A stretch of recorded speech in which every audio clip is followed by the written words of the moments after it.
আসসালামু আলাইকুম, স্বাগত জানাচ্ছি আরটিভি সকালের সংবাদে। আপনাদের সঙ্গে আছে আমি সৈয়দা সাদিয়া বেনাজির। শিগগিরই দেশে ফিরছেন বিএনপির ভারপ্রাপ্ত চেয়ারম্যান তারেক রহমান। কথা জানিয়েছেন দলটির স্থায়ী কমিটির সদস্য সালাউদ্দিন আহমেদ। সোমবার রাতে স্থায়ী কমিটির বৈঠক শেষে তিনি কথা জানান। সালাউদ্দিন আহমেদ বলেন, স্থায়ী কমিটির অন্যান্য বৈঠকের মতো নিয়মিত বৈঠক হয়েছে, তবে নতুন করে বেগম খালেদা জিয়ার স্বাস্থ্যের বিষয়ে আলোচনা হয়েছে। বেগম খালেদা জিয়ার স্বাস্থ্য নিয়ে ডাক্তার AZM জাহিদ দলের পক্ষ থেকে কথা বলবেন বলেও জানান তিনি।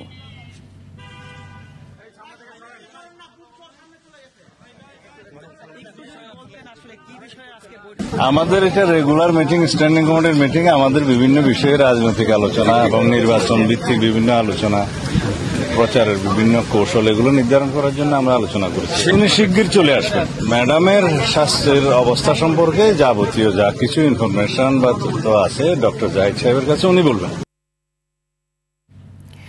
এদিকে রাজধানীর এভার কেয়ার হাসপাতালে সংকটাপন্ন অবস্থায় চিকিৎসাধীন বিএনপি চেয়ারপারসন বেগম খালেদা জিয়ার শারীরিক অবস্থা দেশি বিদেশি চিকিৎসকদের সমন্বয়ে তার চিকিৎসা চলছে।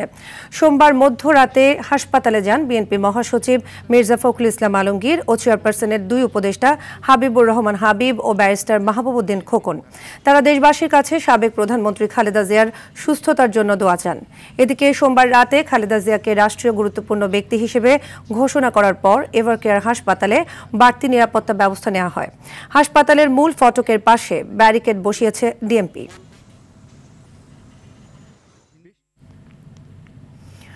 মূল্য সহজলভ্য না হওয়ায় দেশে এখনও অনেকেই ইন্টারনেট ব্যবহার থেকে বঞ্চিত। বিষয়টি মাথায় রেখে সবার জন্য ইন্টারনেট সেবা নিশ্চিতের উদ্যোগ নিয়েছে বিএনপি। দলটির তথ্য ও প্রযুক্তি অফিস দেশব্যাপী চালু করছে free public wifi zone project. এই প্রকল্পের আওতায় প্রতিটি এলাকায় তৈরি করা হবে ফ্রি ওয়াইফাই জোন। আরও জানাচ্ছেন শামীম চৌধুরী। বর্তমান সময়ে ইন্টারনেট ছাড়া একটি দিনও পার করা প্রায় অসম্ভব। 5 আগস্টের আগে ইন্টারনেট বন্ধ করে দেয়ায় দেশের সব সেক্টর ক্ষতির সম্মুখীন হওয়ার পাশাপাশি ব্যাহত হয় মানুষের দৈনন্দিন জীবনযাত্রাও। দেশের প্রতিটি নাগরিকের জন্য নিরাপদ, সুলভ ও স্বাধীন ইন্টারনেট নিশ্চিত করতে দেশব্যাপী free public wifi zone project চালু করতে যাচ্ছে বিএনপির তথ্য ও প্রযুক্তি অফিস। কিউআর কোড স্ক্যান করে পরবর্তী 1 ঘন্টার জন্য সেবাটি গ্রহণ করা যাবে। এই প্রক্রিয়ায় একজন যতবার চাইবেন ব্যবহার করতে পারবেন বিনামূল্যে ইন্টারনেট। প্রতিটি নির্বাচনী আসনে অন্তত 20টি এলাকায় এ সুবিধা পৌঁছানো সহজ হবে বলে মনে করছে বিএনপির তথ্য প্রযুক্তি অফিস। তাদের এমন উদ্যোগকে সাধুবাদ জানিয়েছেন অনেকে। আমি গ্রামের বাড়িতে বেড়াতে যাই বা আমি যখন ফ্যামিলি নিয়ে কোথাও ঘুরতে যাই, ওই সময়টাতে দেখা যায় যে ইন্টারনেট আমার ক্ষেত্রে যেটা হয় যে অনেক সময় ডিফিকাল্টি ফেস করতে হয়। বিএনপির তথ্য প্রযুক্তি অফিস বাংলাদেশের প্রত্যন্ত অঞ্চলে ইন্টারনেট ছড়িয়ে দেওয়ার যে ব্যাপারটা উদ্যোগটা গ্রহণ করেছে, আমি মনে করি এটা খুবই প্রশংসার দাবিদার। বিএনপির তথ্য প্রযুক্তি অফিস বিনামূল্যে প্রত্যন্ত অঞ্চলে যে তথ্যের একটা বিচ্ছুরণ ঘটাতে যাচ্ছে, যেটাকে আমি তথ্যের গণতন্ত্রায়ন বলতে পারি, সেই তথ্যের গণতন্ত্রায়নের অগ্রযাত্রায় বিএনপি একটা ধাপ এগিয়ে এনেছে। ইতোমধ্যে পাইলট প্রকল্প হিসেবে নিজ নির্বাচনী আসন ঠাকুরগাঁওয়ে প্রকল্পটি উদ্বোধন করেছেন দলের মহাসচিব মির্জা ফখরুল ইসলাম আলমগীর। উদ্বোধনের পরই মানুষের মাঝে ব্যাপক সাড়া ফেলেছে প্রকল্পটি। অনেক মানুষ আছে যারা সবাই ওয়াইফাই ফ্রি চালাতে পারে, এতে অনেক টাকা সাশ্রয়ী হয়েছি। আমরা বিভিন্ন শিক্ষণীয় বিষয় আমরা শেখার চেষ্টা করছি ফ্রি ওয়াইফাই কাজে লাগিয়ে, এবং যাতে কেউ কেউ খারাপ ব্যবহার করতে না পারে সেদিকে আমরা মাঠে লক্ষ্য রাখি। মাত্র 30 দিনে 5টি লোকেশনে 19,000 বার ফ্রি ইন্টারনেট সেবা ব্যবহার করেছে মানুষ, যা প্রায় 14,000 ঘন্টারও বেশি। ইন্টারনেট এখন শুধু যোগাযোগের মাধ্যম নয়, বরং এটি মানুষের অধিকার। তথ্যভিত্তিক প্রযুক্তি নির্ভর আগামীর বাংলাদেশ গড়তে বিএনপির free public wifi zone project সময়োপযোগী, শক্তিশালী এবং বাস্তবমুখী উদ্যোগ হয়ে উঠবে বলে মনে করছেন বিশেষজ্ঞরা, যা উপকারে আসবে কোটি মানুষের। শামীম চৌধুরী, আরটিভি, ঢাকা। কক্সবাজার ও পার্শ্ববর্তী পার্বত্য চট্টগ্রাম ও চট্টগ্রাম শহরে ভূমিকম্প অনুভূত হয়েছে।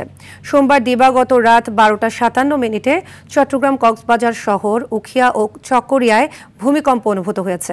স্থানীয়রা জানান কম্পনের স্থায়িত্ব ছিল কয়েক সেকেন্ড। তবে এ ভূমিকম্পে এখন পর্যন্ত কোনো ক্ষয়ক্ষতির তথ্য পাওয়া যায়নি। ভূমিকম্পের তথ্য প্রদানকারী আন্তর্জাতিক সংস্থা ইউরোপিয়ান মেডিটেরিয়ান সিসমোলজিক্যাল সেন্টার তাদের ওয়েবসাইটে সর্বশেষ তথ্যে জানিয়েছে 4.9 মাত্রার এ ভূমিকম্পের উৎপত্তি স্থল ছিল মিয়ানমার।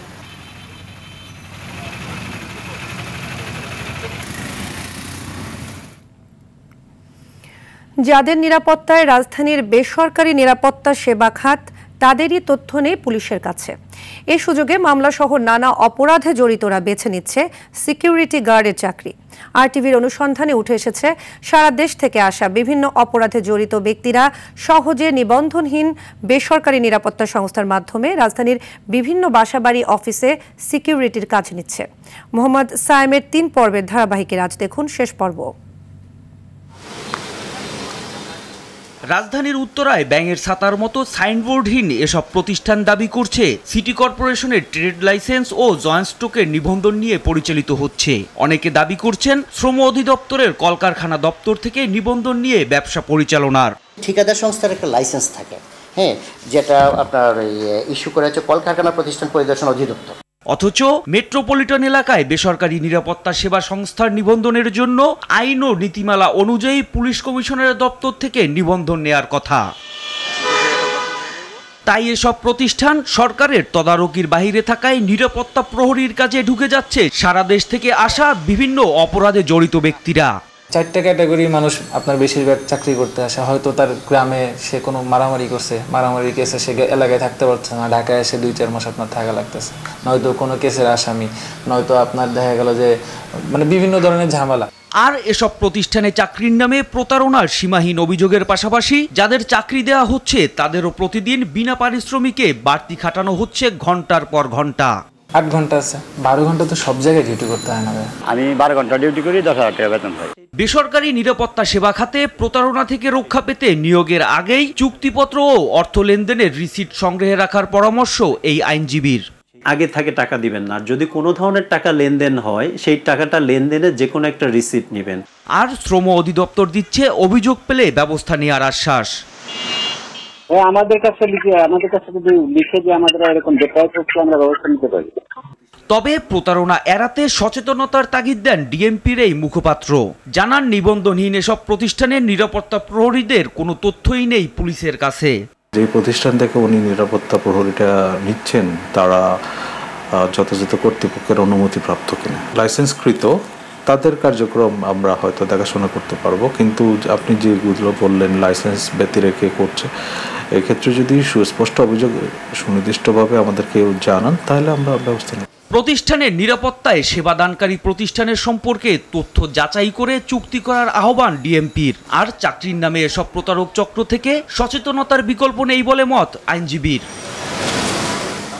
মোহাম্মদ সায়েম, আরটিভি, ঢাকা। ব্রাহ্মণবাড়িয়ার সরাইল উপজেলা স্বাস্থ্য কমপ্লেক্স যেন নিজেই রোগী। অবকাঠামো ও চিকিৎসক সংকটের পাশাপাশি নানা অব্যবস্থাপনায় হাসপাতালটি এখন রোগীদের ভোগান্তির প্রতীক হয়ে উঠেছে। 29 জন চিকিৎসক থাকার কথা থাকলেও আছে মাত্র 10 জন চিকিৎসক। এতে ঘন্টার পর ঘন্টা অপেক্ষা করেও কাঙ্ক্ষিত স্বাস্থ্যসেবা পাচ্ছেন না রোগীরা। ব্রাহ্মণবাড়িয়া প্রতিনিধি আজিজুর রহমান পায়েলের পাঠানো তথ্যচিত্রে সুলাইমান কবিরের রিপোর্ট। ব্রাহ্মণবাড়িয়া সরাইল উপজেলার প্রায় 3 লাখ মানুষের চিকিৎসা সেবার ভরসাস্থল উপজেলা স্বাস্থ্য কমপ্লেক্সটি। 2007 সালে হাসপাতালটি 31 থেকে 50 শয্যায় উন্নীত হলেও কার্যক্রম শুরু হয় 2010 সালে। তবে বর্তমানে চিকিৎসক ও জনবল সংকটের পাশাপাশি পর্যাপ্ত ভবনের অভাবে হাসপাতালটিতে জনভোগান্তি চরমে পৌঁছেছে। পুরনো দোতলা ভবনটিতে চলে মেডিসিন, গাইনি ও জরুরি বিভাগ। ডাক্তার, নার্স, কর্মকর্তা কর্মচারীদের জন্যও নেই ঠিকমতো বসার জায়গা। পর্যাপ্ত কেবিনের অভাবে মেঝে ও বারান্দাতেই শয্যা পাততে বাধ্য হচ্ছেন অনেক রোগী।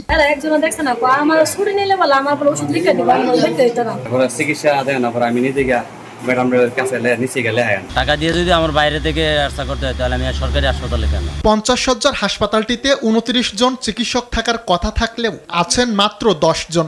নার্স, মেডিকেল টেকনোলজিস্টের সংখ্যাও প্রয়োজনের তুলনায় অনেক কম। এতে রোগীদের সেবা দিতে হিমশিম খেতে হয় চিকিৎসকদেরও। 5টি অপূরণকৃত পদ জেনারেল সার্জারি, চক্ষু, ইএনটি, নাক কান গলা, মেডিসিন কনসালটেন্ট, পেডিয়াট্রিক কনসালটেন্ট, এগুলো আমাদের এখানে খালি শূন্যপদ রয়েছে। ঠিকাদারি জটিলতায় ভবন নির্মাণের কাজ আটকে থাকার কথা স্বীকার করে দ্রুত সমস্যা সমাধানের আশ্বাস জেলা সিভিল সার্জন কর্মকর্তার। আমাদের ঊর্ধ্বতন কর্তৃপক্ষকে এই হাসপাতাল পুনর্নির্মাণের জন্য আবেদন করেছি।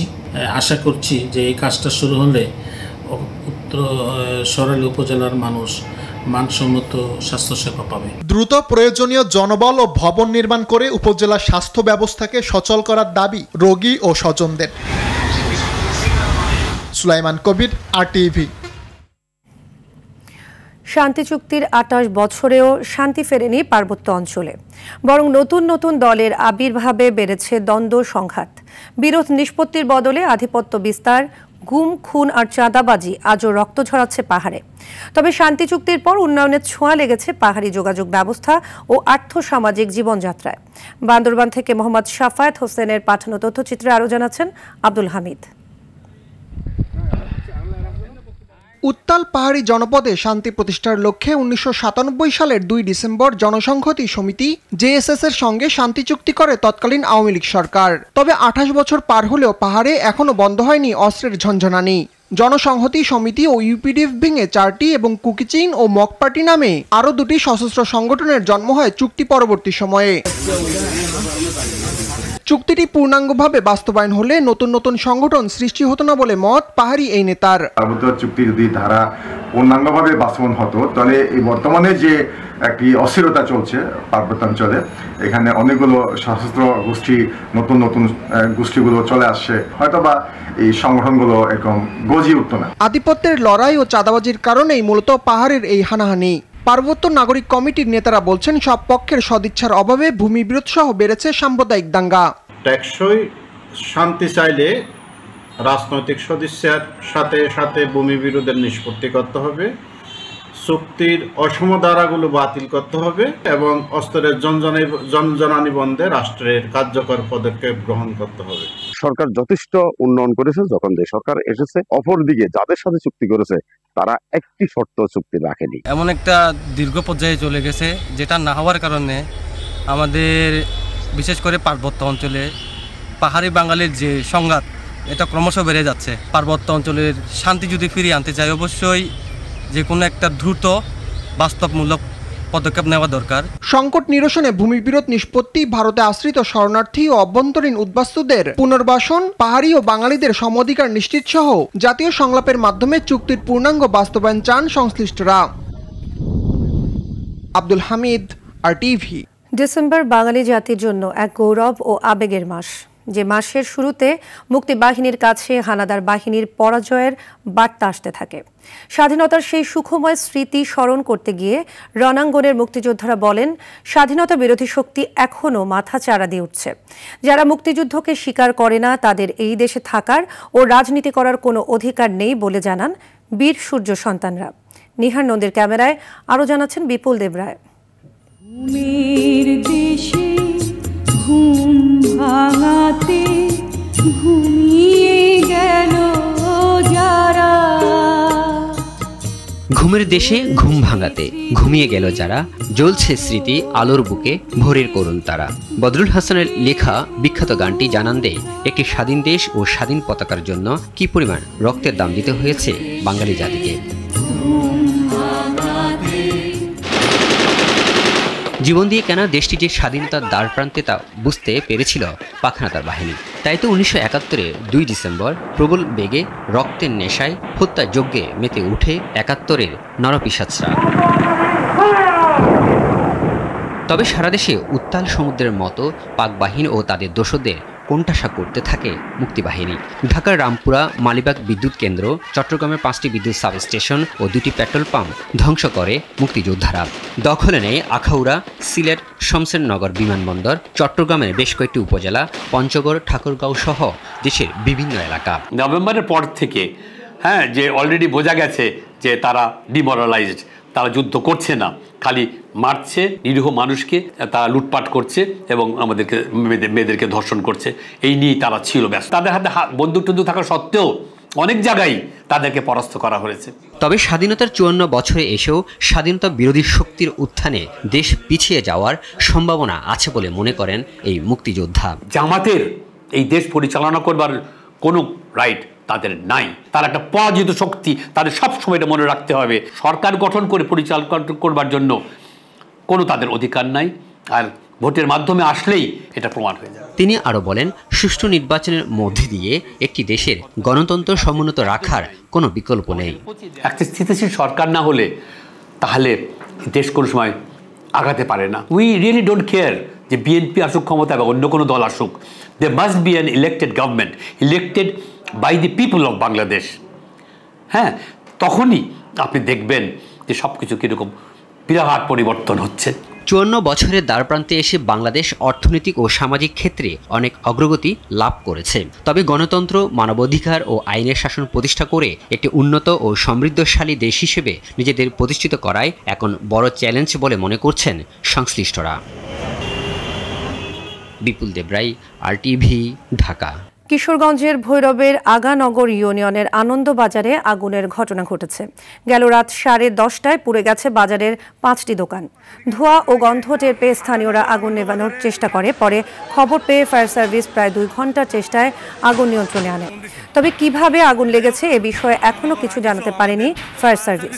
প্রাথমিকভাবে ধারণা করা হচ্ছে আগুনে আনুমানিক 30 লাখ টাকার মতো মালামাল ক্ষতি হয়েছে।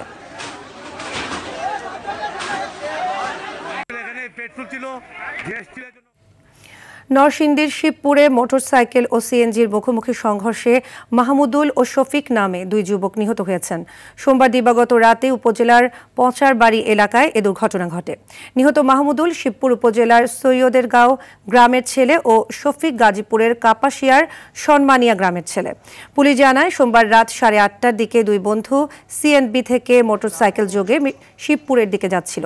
এ সময় ইটাখোলা ও মঠখোলা আঞ্চলিক সড়কের পচারবাড়ি এলাকায় পৌঁছালে অপর দিক থেকে আসা একটি সিএনজির সাথে মুখোমুখি সংঘর্ষ হয়।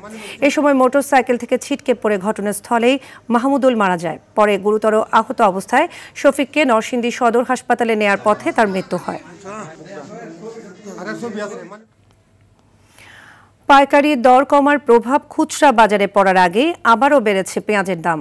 দেশের অন্যতম পেঁয়াজ উৎপাদনকারী জেলা পাবনার ঈশ্বরদীতে প্রতি কেজি পেঁয়াজের দর বেড়েছে 15 টাকা পর্যন্ত। সকালে উপজেলার বাজারগুলোতে পাইকারি পেঁয়াজ বিক্রি হচ্ছে 95 থেকে 105 টাকা কেজি দরে, আর খুচরা বাজারে বিক্রি হচ্ছে প্রতি কেজি 110 থেকে 120 টাকা দরে। ভোক্তারা বলছেন, পেঁয়াজের ঘাটতি না থাকা সত্ত্বেও সিন্ডিকেট করে বাড়ানো হচ্ছে দাম। আর বাজারে নতুন পেঁয়াজের সরবরাহ বাড়লে দাম নিয়ন্ত্রণে আসবে বলে জানিয়েছেন ব্যবসায়ীরা।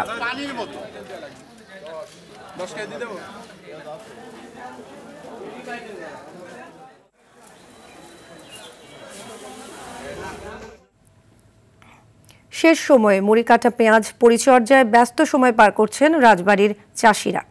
আগামী 3 থেকে 4 সপ্তাহের মধ্যে বাজারে আসবে এসব পেঁয়াজ। তবে ন্যায্য দাম পাওয়া নিয়ে দুশ্চিন্তায় চাষিরা। কৃষি বিভাগ বলছে, আগাম পেঁয়াজে লাভবান হবেন কৃষক, কমবে বাজার অস্থিরতা। রাজবাড়ী প্রতিনিধি এম মনিরুজ্জামানের পাঠানো তথ্যচিত্রে বিস্তারিত জানাচ্ছেন লিওন আজাদ।